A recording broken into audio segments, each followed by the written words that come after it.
Hi, happy Friday. So this is number 2 on property management tips. So you'll see me reading because I made some notes. I don't want to forget. This week I want to talk about death. Death is a subject that none of us, or especially myself, like to think about, but it happens in our business and it happens in property management. So briefly, I'm going to talk about what happens when the tenant dies. What happens when the landlord dies and you have a property management agreement? Of course, I'm not an attorney, and you always want to consult an attorney for legal advice. But here's my opinion. I gathered some facts from a class that I just took from Curzaw's Law, and throughout my experience in property management. So let's talk about the landlord first. Probate in Nevada can take up to 6 months if the property is not in an LLC or a trust.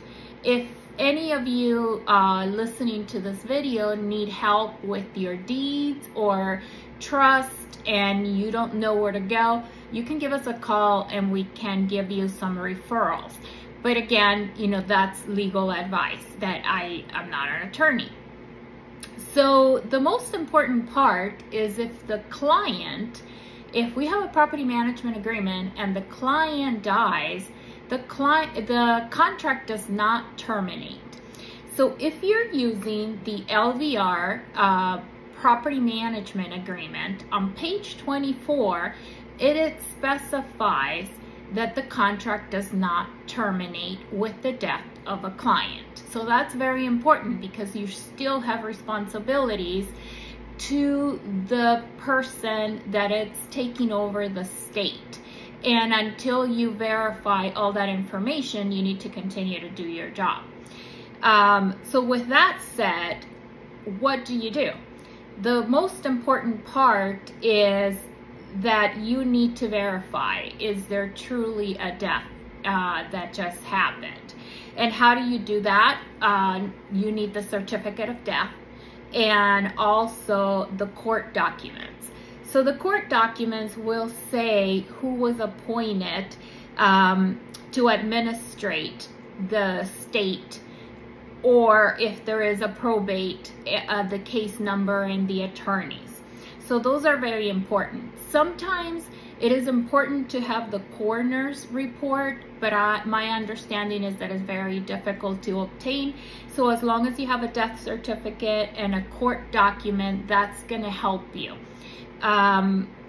Something very important that I learned recently is that a power of attorney dies with the principal. So if there was a power of attorney and the client passed away, the power of attorney terminated at the time that the client or the principal passed away. So that's my little tips on the landlord side. So what happens if your tenant passed away? Same thing, we need to verify, really, is there a death?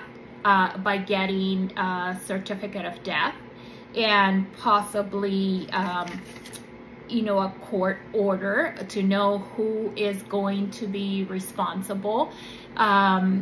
Look at the lease. If there is an emergency contact, the next of kin that is going to be responsible for picking up their personal items, and that needs to be notified. Yes, the lease does terminate when the principal in the contract dies. So that's very important.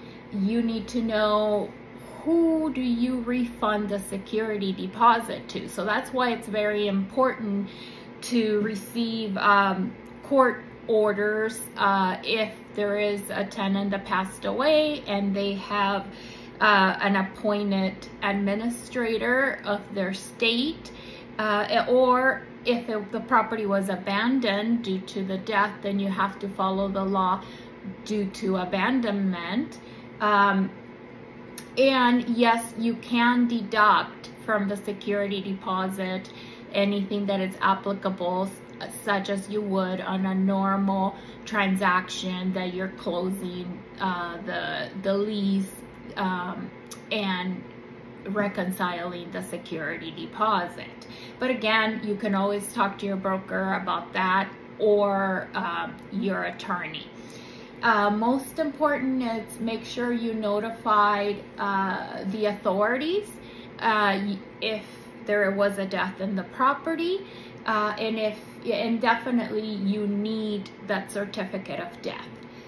Most important is something that you may consider, because I certainly will, is sometimes when we have tenants that have been in the property for very, very long, like in my case recently, it was a husband and wife, and the wife passed away first.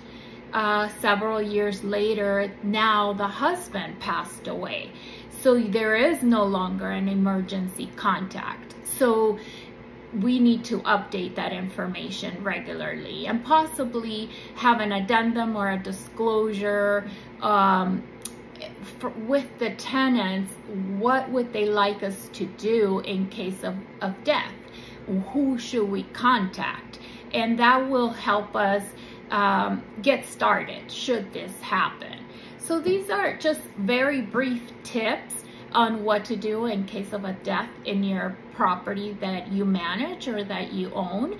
And should you need anything else or any other questions that we can help you answer, call us at, this is Marcella with Monarch Property Management, LasVegasYourHome.com, at 702-412-7189. And like always, consult your attorney for more details, and definitely if you're an agent, you want to talk to your broker. Have a good day. Bye.